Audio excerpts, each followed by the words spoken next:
We're going to look at the topic of television.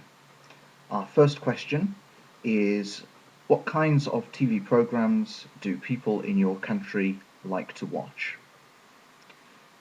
Now, the obvious point to make is that different people like different kinds of TV programs. So it might be a good idea to make some fairly general statements about what kinds of things those might be. So, for example, what kinds of programs do older people like? What kinds of programs do children like? You might think that it's different in different parts of China. China's a very big country.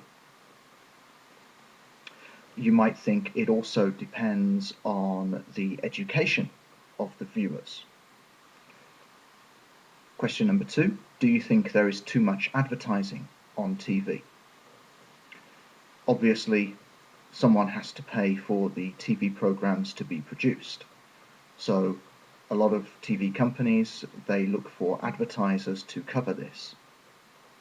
A lot of people think that the advertising interrupts their enjoyment of the TV shows.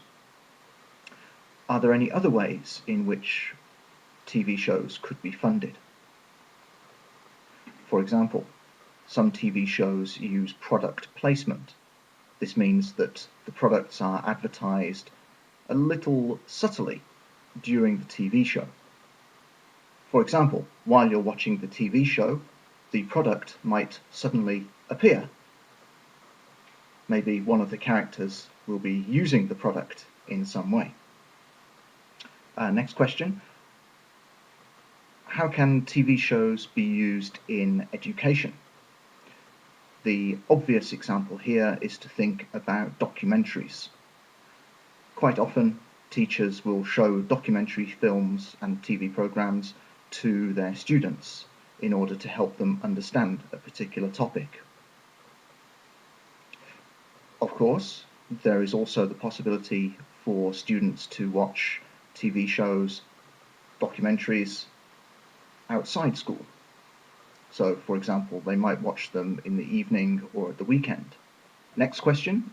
Do a lot of people in your country watch foreign TV shows? This might depend on where they live. So, for example, people living close to other countries might be able to catch the signal from those countries.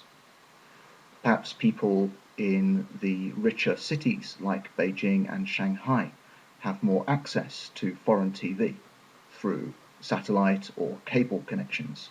And finally, do you think that television is the best way to get the news? So the key thing to remember here is television the best way? In other words, better than the internet, radio, newspapers, and other methods of getting the news. Therefore, what you need to do here is you need to compare the advantages and disadvantages of television with those of the other news-providing media.